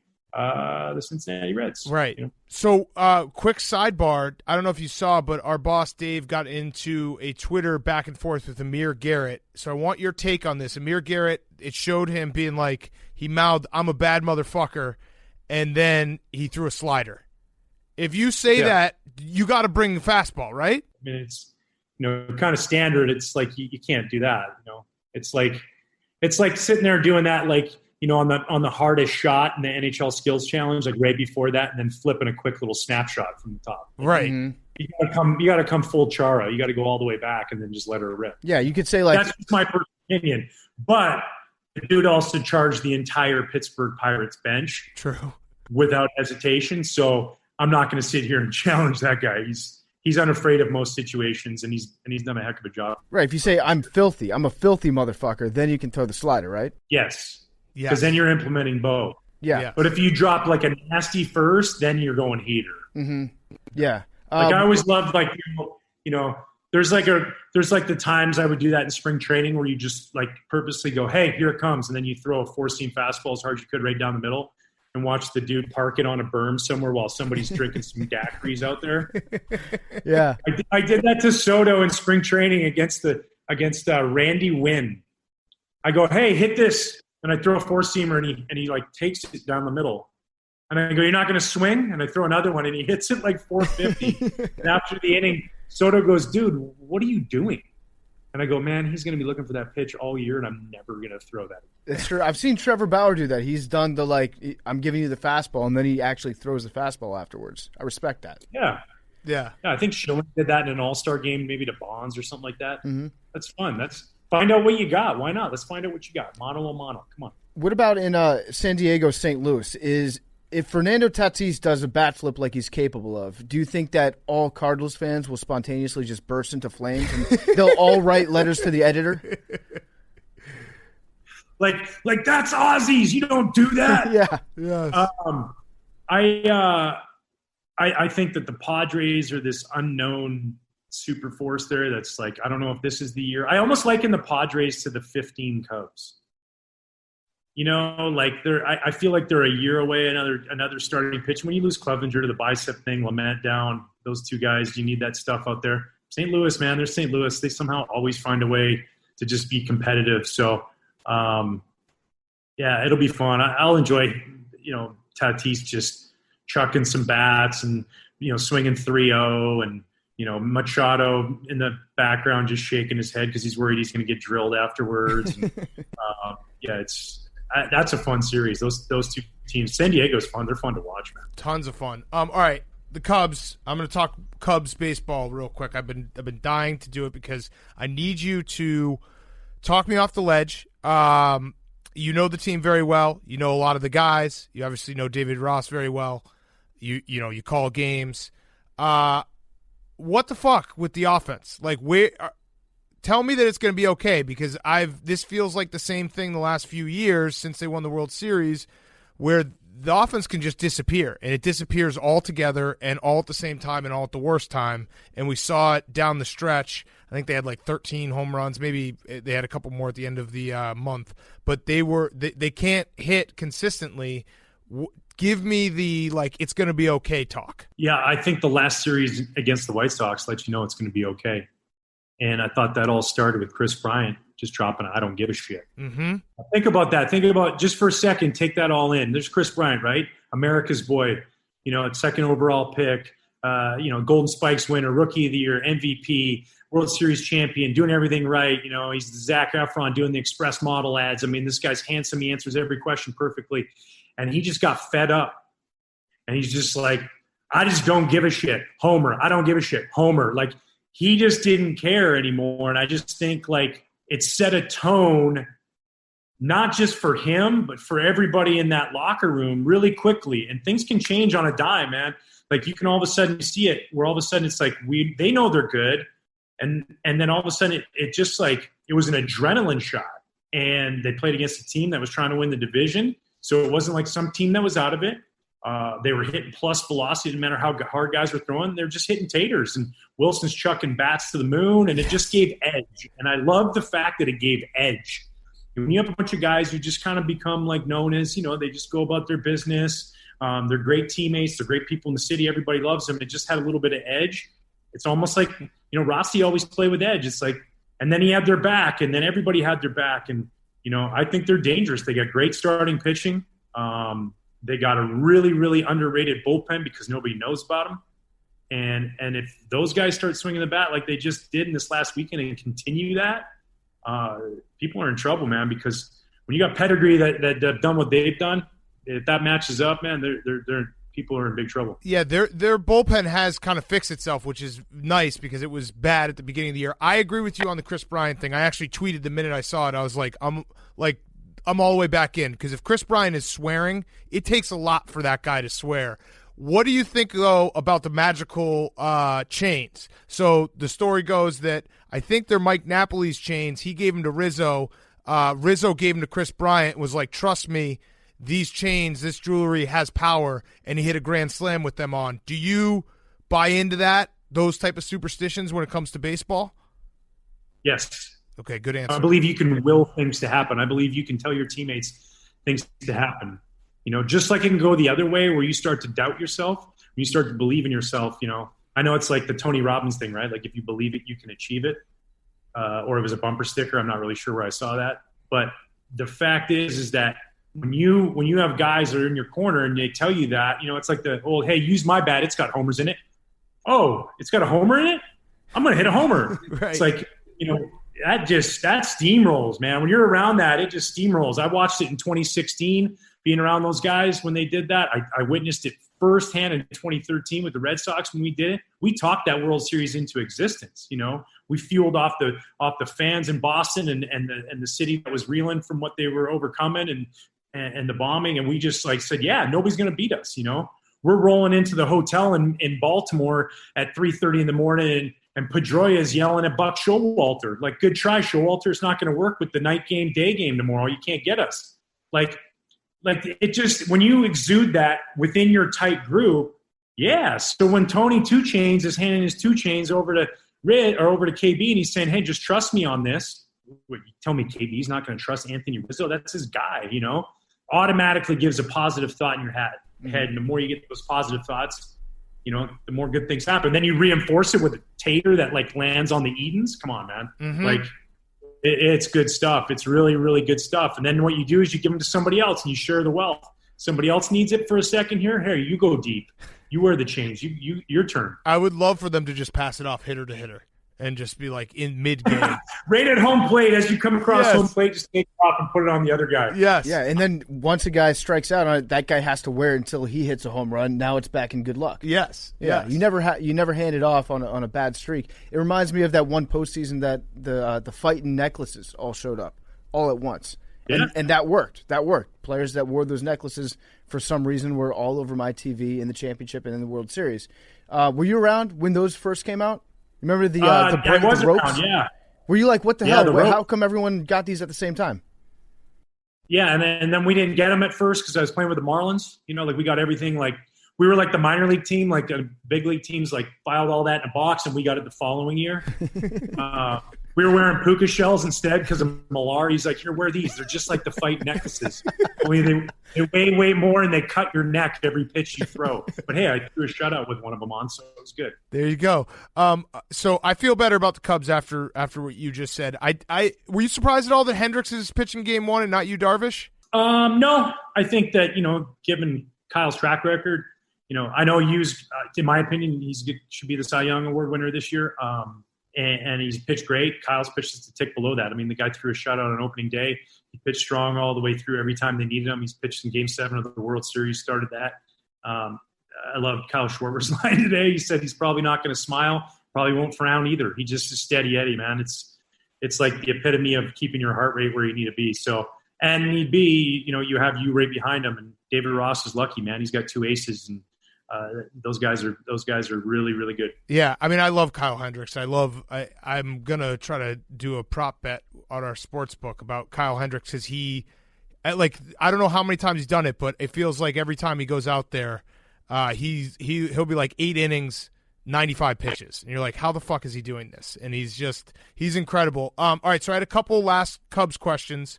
One was, were you pro or against Kerry Wood smashing Sammy Sosa's boombox? Kerry Wood smashed Sammy Sosa's boombox. God, so you do know the tricks of this question. So did he? I'm still trying to figure out who smashed that boombox. You know who smashed it. Come on. I did love when that boombox would play the same song over and over because that usually meant that Sammy was going deep. Like that's how that boombox works. So if Sammy hit a homer, like and Kool and the Gang played before the game, Kool and the Gang was on for a week, and usually Sammy went on a roll there, and we were celebrating good times. So every once in a while he'd put on some like Sade, and it just kind of lulled us all to sleep. But that was okay. It was the high energy stuff that we really appreciated. So Kerry did he did smash it, right? I'm totally unaware. I'd have to speak to Kerry about that. I'll ask around, and next time I'm on, I'll get back to you on that. How the hell do we not have definitive proof on who smashed it? Why can't anyone say it? Here's the other one. Who smashed the pipes in 2008 in Dodger Stadium? Yeah. Oh my God, that was a disaster. Yeah. Yeah. All I know is I was leaving the dugout and I needed a canoe to get back up to the clubhouse. Yeah, that was just an awful series. Thanks for bringing that. I'm not going to sleep for a week now. That Mark DeRosa home run was, and then the Cubs never led again. I remember being so jacked up about that and being like, holy shit, this is awesome. And then that was the last time they had the lead. But was it, you can just say this one, like it was Jim Edmonds, right? Like, because he's more of a Cardinal than a Cub. So he's the asshole who smashed the pipes in Dodger Stadium. Teammate out there. I think it was Wendell Kim. I don't know. I'm not really sure. Windmill Kim. All right. Final question brought to you by Cross Country Mortgage, America's crazy good mortgage company. Go to ccmlens.com/take to learn more about your future home buying experience or refinancing needs. Equal housing opportunity. So, Ryan Dempster, give us your World Series and your champion. All right, here it is. The World Series coming from the National League is going to be the Chicago Cubs. Mm-hmm. And coming from the American League is going to be the Oakland A's. Oh. And who's going to win? Yeah. and I'm going to go with the Cubs in 6. Okay. Like it. All right. Is there an asterisk because of the season? Not if the Cubs win. Not if the Cubs win. Not if the Cubs yes. win. If the Cubs win, then it's not an Are asterisk. the Marlins? I'll give it to the Marlins just so we can keep that storyline going of every time the Marlins get into the playoffs, they win the World Series. Mm-hmm. But that was the Florida Marlins, the Miami Marlins. It's different, right? So Good point. You don't have the statue. You don't have the fish. logo has in the field. changed. Team name changed. Yes. Oh, I remember my last question. Is Len Casper the coolest guy in the world? Dude, Len is so awesome, man. He He is so great. knows He all is. about music, plays guitar, like just knows everything about baseball, smooth as could be announcing games. He just seems like he's like one of those guys you're like, okay, you're just cooler than me. You're not even trying. Just and like so prepared and just like tease you up on stuff when you're up there working with him, and he's like pop trivia, current event trivia, movies, music. I mean, dude play, like you said, plays guitar. Like would totally be comfortable if somebody was like, "Hey, dude, can you sit in? Because we're missing our guitar player," and he'd be like, "Yeah, I got it. Let's go." That's Like he's just like I love Len Casper to death, and he is just a blast, man. All right, well, Ryan, this has been awesome, man. We really appreciate you. I have one last question. Yeah. This is something I've been wondering. I've talked to a few ball players about this. They seem to gravitate towards the idea. Did it ever occur to you when you were pitching that maybe if there's nobody on base and there were fewer than 2 strikes, you could just take your catcher and then put him like in between second and first base and then just throw a pitch to nobody and just being the umpire, but as long as it went across home plate, it was a strike? Dude, you're onto something. Did I just fix baseball? The mega shift? Mm-hmm. I mean, now we're taking the shift to another level right there. Yeah. And if you play in some places, you could still do it with 2 strikes because if you're throwing a heater, I mean, odds are it's going to bounce back off the wall. If you're good at fielding your position, you're fleet of foot, why not? I'll go get it and throw you out. Yeah. Plus, you get a chance to bean Joe West. That's fun. Yeah, that would be great. Only when Joe's umpiring you do it. Just like that's just him or I won't even say the other guy. No, Yeah, no, Cabrera. Joe's a great umpire. Joe in my career had the best strikes on any umpire. Him and Tim McMahon, the best strikes. Wow, say something nice about Joe West. All right, well, Ryan, thank you so much. Again, everyone can find Ryan on Dempster at Dempster46, at Dempster4646 on Instagram, at Dempster46 on Twitter, Marquee Network, Off the Mound with Ryan Dempster, MLB Network. He's everywhere. He's the hardest working man in baseball. Thank you so much. We appreciate it, man. Hey, guys, anytime, man. Thank you guys for having me on. I really appreciate it. That was fun. That was great, man. Thank you. That was great. So it was Kerry, though, right? We're not recording anymore. I have no clue. Yeah. I just like came in the clubhouse. I'm like, man, this thing's all broken. Yeah. So, yeah, it was Kerry, though. I'll dig around though and find out. You guys took a blood oath. Yeah. What about a piece of paper with all of your fingerprints on it? That interview with Ryan Dempster was brought to you by 3Chi, our great friends at 3Chi. True story. Took a 3Chi over the weekend. I think I took too much. I think I tried to do 3/4 of one. I was fine. Felt great. Went to sleep wonderfully. Woke up in the morning. Still felt a little bit of the effects. It's strong stuff. I love it. It's really good. You might say that I can't handle my stuff. That's on me. But 3Chi is a great product. I encourage you guys to try it if you're into that type of thing. It will not disappoint you. They have this thing called Delta 8 THC. And Delta 8 THC is a perfect hybrid of CBD and Delta 9. It gives you a similar buzz and all the medicinal effects of Delta 9 THC. That's the stuff that you know. That's the stuff that you can purchase from certain dispensaries. Or maybe from your friend Joey Sly. He comes over with his girl. He's got some Delta 9 in the back of his Honda Civic Si. Put the bucket seats in there. Maybe keeps a bag underneath of it. Delta 8 THC is a lot like Delta 9. You don't get the laziness. You don't get the anxiety. You don't get the paranoia or the mental fogginess. Delta 8 users report feeling far more active and outgoing with increased confidence and almost none of the anxiousness and paranoia associated with Delta 9 usage. Delta 8 is a federally legal version of THC.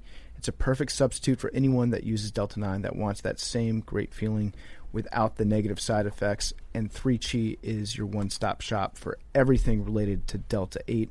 They're not just the best in the industry, they invented the industry, okay? You can only get Delta 8 from 3Chi as far as I know. They invented it, it's theirs, and it's 100% hemp-derived. It's federally legal. It's available online at 3chi.com. That's the number 3, CHI.com. and at select retailers around the country. You have to be 21 to purchase. Go to 3chi.com. That's the number 3chi.com. Get some Delta 8 vapes, gummies, tinctures, and oils. You can make your homemade edibles using those oils. Use promo code PMT at checkout. Get 5% off your order. That is a hell of a deal. PMT at checkout, 5% off your order. It's a great deal because they don't need to discount it at all. They know that they've got a solid product. They know that you'll love it. They don't have to discount it, but they're giving you 5% off when you use promo code PMT. Must be 21 to purchase. And now, Army's fullback coach, Mike Viti. Okay, we now welcome on a very special guest. It is Football Guy of the Week. It is Coach Mike Viti from Army. He is assistant coach of Army, also the fullbacks coach. And we'll talk about some other stuff, but we got to start with why you won Football Guy of the Week. You got headbutted by one of your players on the sideline, which was the ultimate football guy move to headbutt a coach who doesn't have a helmet on. Now, a little birdie told me that you weren't mad that you got headbutted. You were mad that you looked dazed for a second, which makes you even more of a football guy, that you were just more pissed that you might have shown a moment of weakness. No doubt. Mike Johnson and I are kindred spirits. We're cut from the same mold. He's a blue-collar, salt-of-the-earth kid. He's one of our team captains. I was a former team captain. We were starting to get things rolling on offense. It was a media timeout, and I was fired up, and I misread the chest bump, and it was probably more my lack of athleticism showing up in that moment, and took a good one. Did you have to go into the blue concussion tent afterwards, or did you take a protocol? Because it looked like you were, a standing 8 count there for a while. It was the first time I've been knocked out on my feet. I've been knocked out before. If I would have took one more step, if Coach Monken wasn't behind me on that one, and I took another step, I would have been down. I was I was more disappointed on, number one, that it happened, and I reacted very softly for about 10 seconds. And then number two, finding out afterwards that more than just the immediate Army football huddle knew about it was a little bit straining. Yeah, it went viral very fast. What was that like? When did you realize that you had been captured on camera? Just checking in with friends and family after the game, and you just see your phone lit up. Are you okay? Having a text from my mom, my wife, my sister, and then when your mom, sister, and wife are checking on you after a game, and it's probably went somewhere pretty fast. Well, so you got a nice shiner. We're looking at you right now. You have a nice shiner. Oh, yeah. That's a nice looking black eye. I think that it is a moment where you probably were like, man, I wish I was tougher. And I watched it and I was like, I would be out for weeks and weeks and weeks. Like that would have been, we would have had to cancel the podcast. I would have been in a hospital bed and, really milked it. So for the general population, I'd say you're the toughest guy for the weekend after that. Appreciate that. Yes. I think the worst 4-letter word, Coach Monken says this all the time, and I concur, that you can be called in the English language is soft. Ooh. So yeah. So all right, you're not. I mean, you obviously are not soft for many, many reasons. I also wanted to talk about your Legacies Alive Foundation. So you did a tour in Afghanistan. When you came back, trying to figure out what the next step was after Army, you walked across the country. Is that right? You walked across the country for families that lost military members overseas. How long did it take you? And also, were you tired? I'm tired just thinking about it. Yeah, so back in 2014, some advice: if you're ever going to walk across America and you walk both coasts, you always get short of the coast. So I actually walked from the entire West Coast, then across the southern part of the United States and up the East Coast. And the reason for it, really, it's not so much the journey, but the message to get the families of our fallen and the warriors who lost their lives during the global war on terrorism. I wanted to walk 1 kilometer through their hometowns, meet their families, and introduce America to our nation's Gold Star families, and honor the legacies of brave men and women who gave up absolutely everything for our freedoms and liberties. And, as a combat veteran, the least we can do is find ways as service people when we get back to our normal, is to continue to bring them forth in the present. And really that's what that mission's about. That's what Legacies Alive is about. It's about honoring our nation's Gold Star families, because really they're footing the bill for 15 plus years of war. I agree with that. I think mothers, the fathers, the children, and those are the people who we need to rally around. And that was the mission. It took 232 days. It was a very, very, tiring event, and more mentally and emotionally. When you meet the families and they're sharing with you intimate details of how it's, forever changed the course of their life, that's something that it'll change you. And ultimately, I think that's a big reason why I'm back at West Point and coaching the guys I get to coach is, football's our vehicle. Football's the greatest leadership laboratory we have, I believe, to teach young men what service is going to look like, to prepare for an opponent who's preparing to defeat you, to keep their composure, to exercise leadership, agility, emotional awareness, and just the planning that goes into it. And then the execution. They get immediate feedback. They have to work not just by themselves, but amongst the team. And, it's a neat thing to see it full circle. And, that's what the journey was about, and not just forgetting that those men and women. That was such a football guy quote. We're going to quote that. The football is like the greatest laboratory for teaching, the youth. So wait, let me get this straight. You ran up the score on walking across the country. You walked down one coast, across the country, and up the other coast. You ran up the score. I ran up the score because you couldn't do it a straight shot. LA to New York would not have got it done. I carried a flag with me and wrote the names on that flag of each person I was walking for that day. And the nearly 7,000 people on that flag just took, a longer course. So that's why. I agree with that. I think one of the most patriotic things you can do is take care of the people that have lost it all, and take care of their families when they're not around to do that. So thank you for kind of taking that upon yourself to bring awareness to that. I have to imagine that also, finding people who have dealt with a significant loss like that gives you a perspective of like, I'm very lucky to still be here, and here are the things that are important that we can do to honor the people that are no longer lucky enough to be around. I couldn't agree more. The families, our Gold Star families, we have a family reunion every year at Army Navy. We have events all over the country, and they are our family. Whether it's them losing a son, a daughter, a husband, a wife, a brother, a sister, that's what Legacies Alive is about. It's those social settings that they no longer have. And really, when you're in the military and you lose someone that you've been around the military for 15, 20 years, your life, your identity is almost taken from you when you lose your service member. And, the military is a huge family. It's a brotherhood, it's a sisterhood, but we always, it's a community as well. And that's what we try to provide, is a social network and a community for our Gold Star families. I think that's great, but just from like a logistical standpoint, my brain wanders to the idea of like, okay, I'm picturing myself on the open road walking all day. What was the bathroom situation like?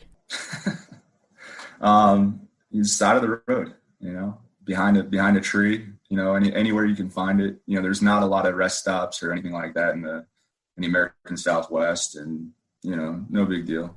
I mean, there's nothing more alpha than pissing outdoors. So That's you just true. basically did that for 200 plus days. So That's the dream. yeah, that is the dream. So to bring it back to football real quick, you played at Army, you coached the fullbacks at Army. We were talking briefly before we started. Is there any better feeling in the world when the triple option works and there's nothing the opponent can do to stop it? No, it's there's a reason why this offense has stood the test of time, right? And it's poetry in motion when you watch it, but it's one of the most violent offenses. You talk to a defense after they've played it and they can't figure it out, or they don't know what's going on. It's a very aggressive offense. It fits, the type of players that we want in this program. Tough guys, humble guys, intelligent guys that don't care if they get the ball 30 times or once.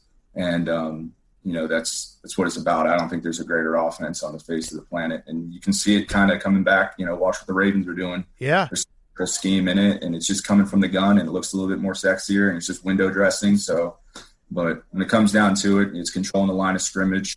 It's making the right reads.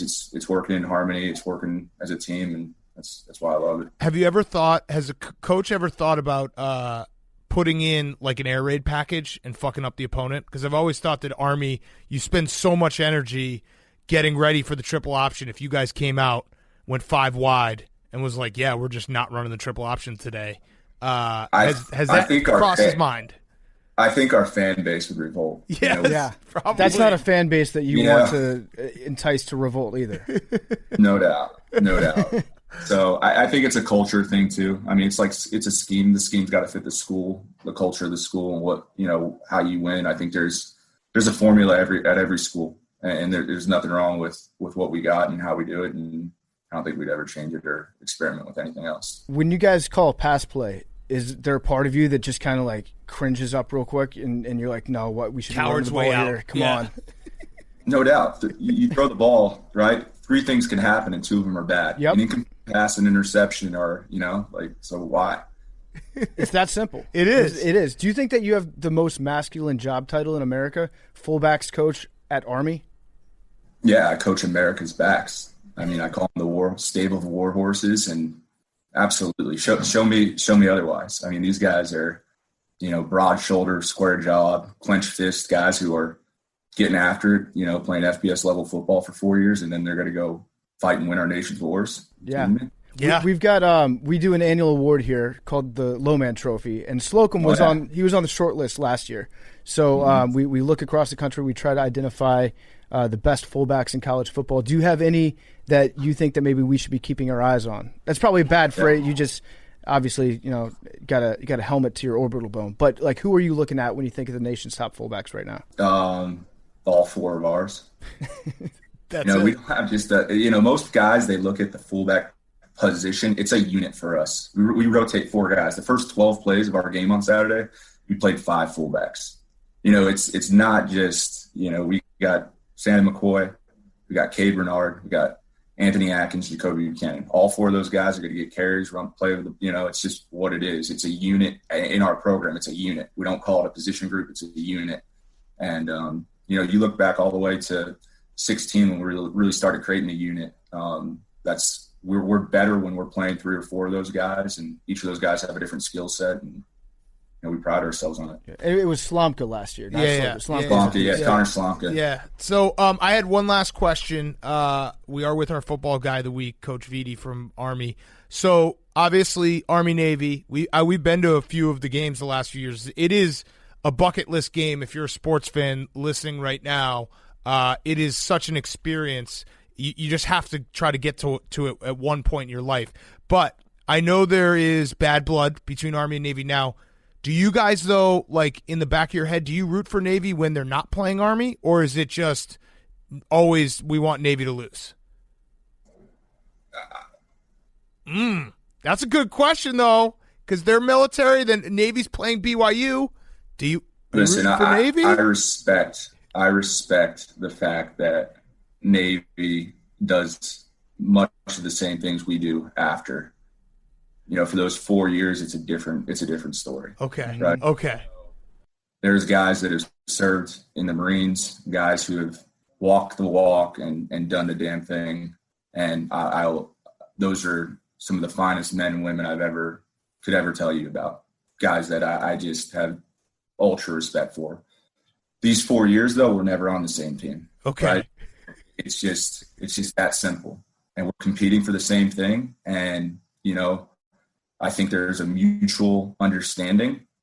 Respect is there, but there's a mutual understanding of what it's about over these 4 years. So, but afterwards and after the service side is complete, I think that's, everybody wants to tell the very nice, warm and fuzzy story that, they're on the same. We're not until it's over. Like until the service side is done too, like that.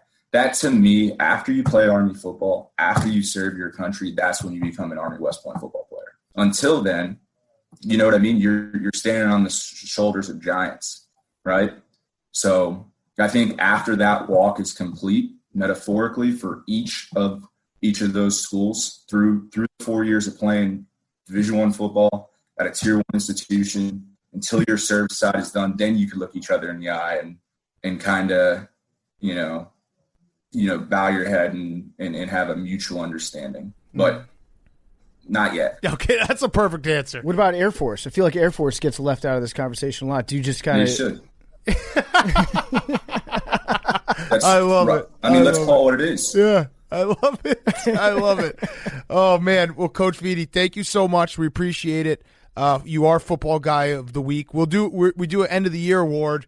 So I'd say that you're probably in the running here already for that. Maybe we'll have to have everyone show up and wrestle, and then you can win it that way. But we appreciate your time.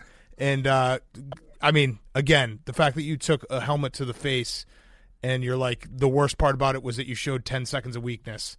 You're a boss. Thanks, guys. I appreciate it. It's an honor to be on your show. And thanks for the award. All right. Thank you, sir. Thanks, man. Have a good one. That interview was brought to you by Roman Swipes. Most guys have tried ways to last longer in bed, but thinking about baseball doesn't always work, especially when it's the playoffs. That makes me nut quicker when I think about baseball. So take that one off the board. Doesn't work. The only thing that does is Roman Swipes. It's the secret to longer-lasting sex. Roman Swipes are a clinically proven way to last longer in bed. They're effective, they're easy to use, they're fast-acting, but they don't require prescription. Roman can ship swipes to you in discreet, unmarked packaging, and each swipes packet is small enough to hide in your wallet for whenever you need it. They're super easy to use. Just take the swipes out of the packet, swipe it on, let it dry. You're good to go. That's it. So go to getroman.com/take. You can get your first month of swipes for just $5 when you choose a monthly plan. That's getroman.com/take. All right. Let's finish up. I've got a hurt or injured that we should get around to. Yeah, okay. Hurt or injured Tennessee Titans. Okay. So I think, 3 of their players tested positive for COVID. 8. I think 5 of their staff. So combined with 3 of the players, that's 8, Billy. That's good speed math on your part. But they don't know if they're going to play this weekend. They're not allowed in the facility. Yeah. I think the Vikings aren't allowed in the facility. They might play Monday night. They might play Tuesday night even. Please credit Pat McAfee for the huge breaking news. Yes.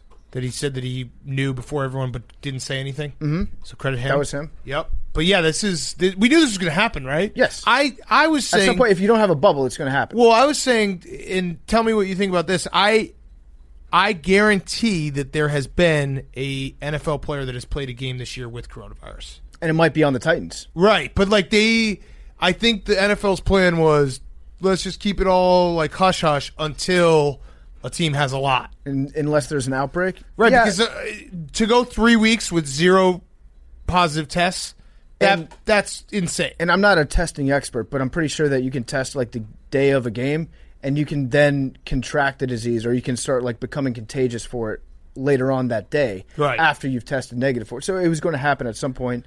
I think that the Titans should probably refund everybody that bet on the Vikings money line last weekend. If they did have a player that played with the coronavirus, I think it's the least that they could do. Absolutely, is just help people out. Yes, but now the biggest tragedy is Mike Zimmer is not allowed to go to the football facility this week, and I don't know what he's going to do. Yeah, he's probably. I would imagine Mike Zimmer just goes out into his garage and just punches a cement wall. Yeah, I imagine that Mike Zimmer he'll find a nearby high school football field. Yeah, and he'll just go sit on the 50-yard line feeding the ducks. Right. Just watch, with a whistle, just blowing his whistle at the ducks and crying through his good eye. And then we also, do you want to do the sabermetrics real quick, and then we'll do guys on chicks? Yes. This sabermetrics was crazy. So Hank sent this to us. It was that because what was it?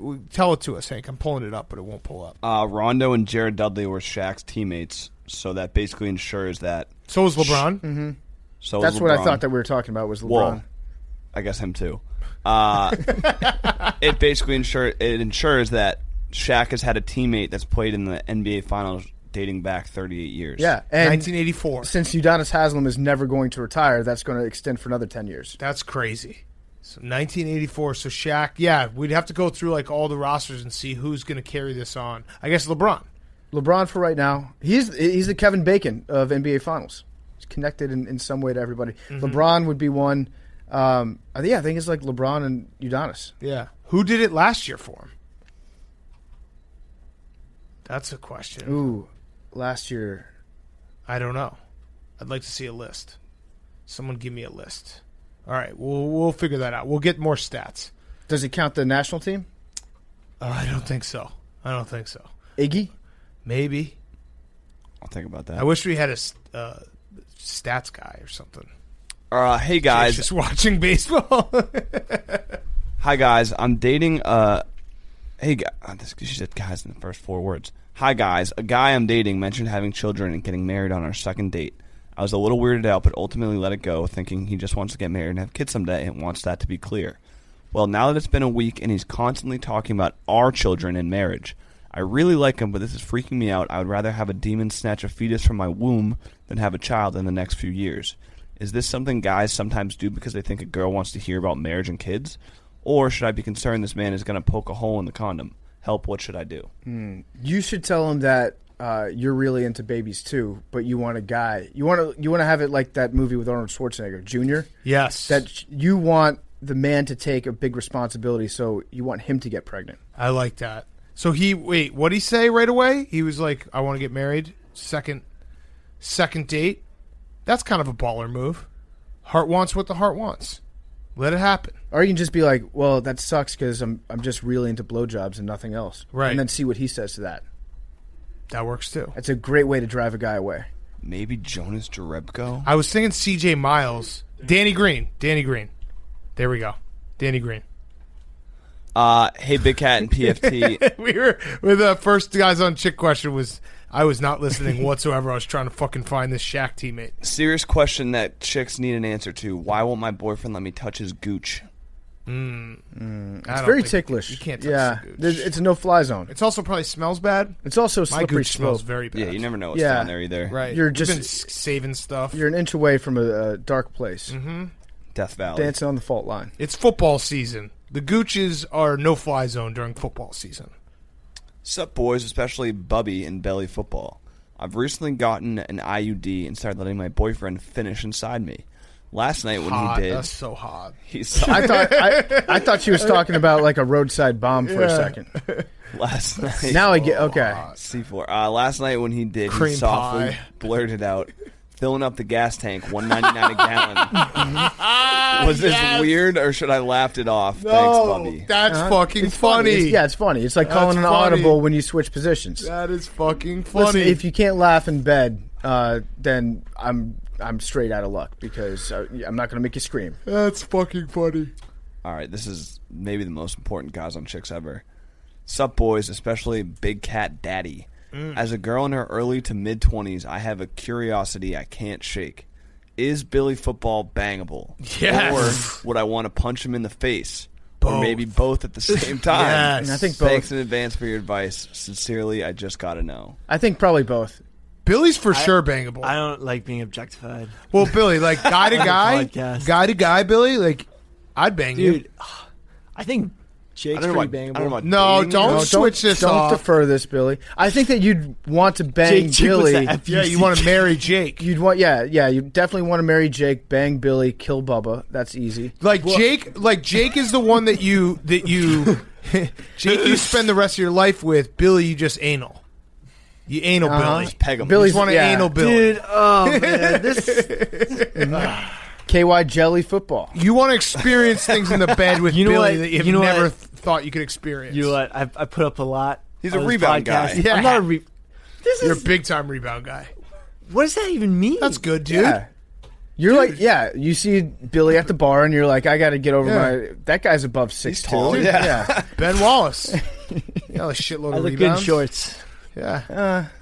You get chicken you- legs. We need to get you new shoes, by the way. I'm going to buy you a pair of shoes. I saw your shoes getting roasted the other day. No, you know what? I like. What size shoe do you wear? I buy What size shoe do you wear? 14s. I buy. Whoa, you I hear buy- that, girls? What size know shoe what do that you wear, means. Jake? I buy. 12. pretty Oh, good. Jake's 12. Still pretty good, though. Yeah. I buy AF ones in bulk and then I trade them out. You're like Dr. Dre. So, Yeah. what? So I just where's the beat trade up. out? What Where's size the trade toe out? shoes do you wear? Well, my next formal. Yeah, you don't. There's no way you buy him in bulk. Yeah, because Yeah, you I would, buy a couple. Well, where And is the then- next pair? The next pair is coming. My next formal attire. Then I put Wait, the but I think new you ones bought it in on. bulk.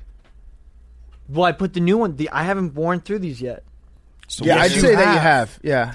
There's They're no holes in so the soles. gross, dude. Yeah, it's pretty nasty. All right, we're gonna get Anyway, you new I'm not shoes. bangable. Yeah, you are. You know, you're fuckable. I think Nope. You're You- a treat. You're a snack. you would want to punch Billy before you banged him, and then afterwards you want to punch yourself. This is just fun. I recently discovered a trick from I want TikTok. to spit in Billy's mouth. This is fucked up.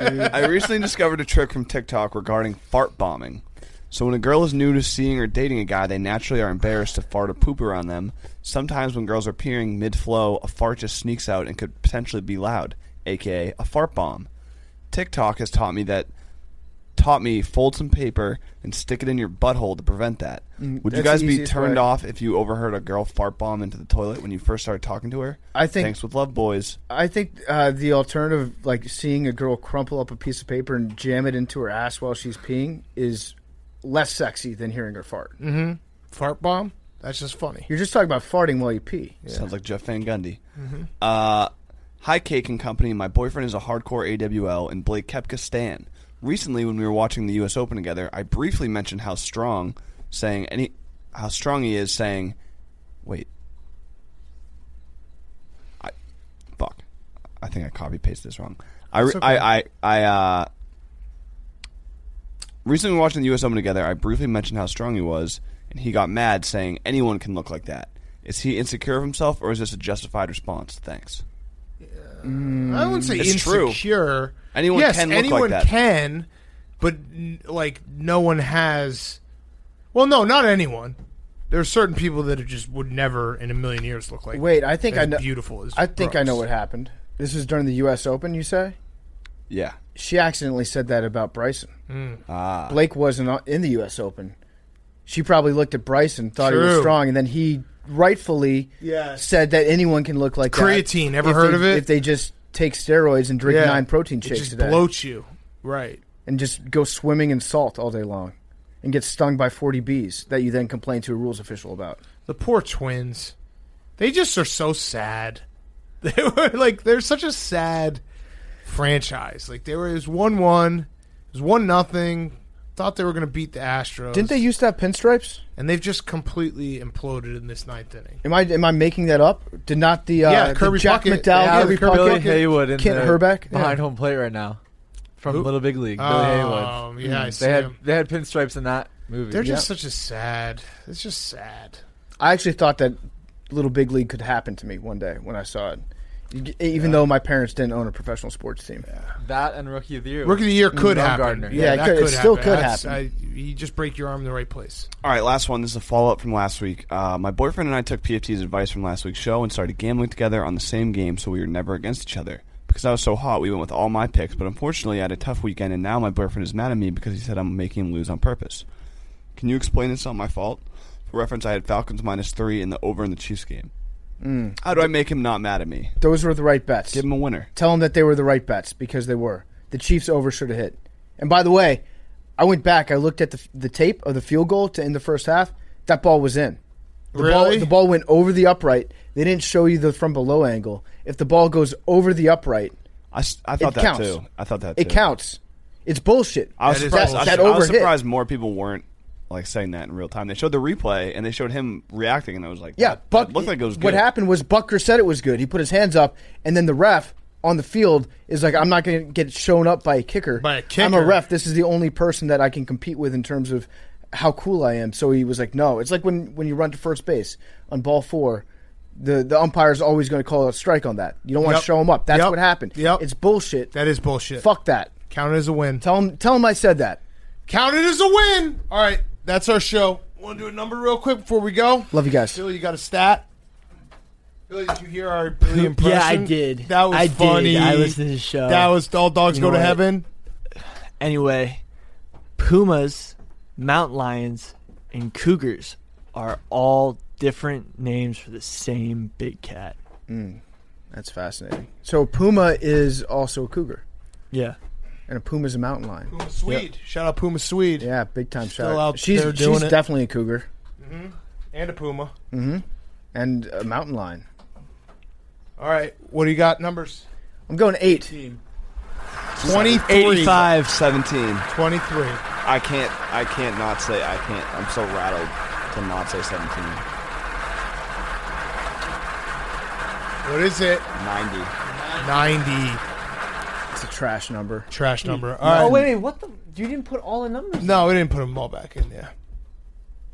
So, All right. it's rigged. Love you guys. It is rigged.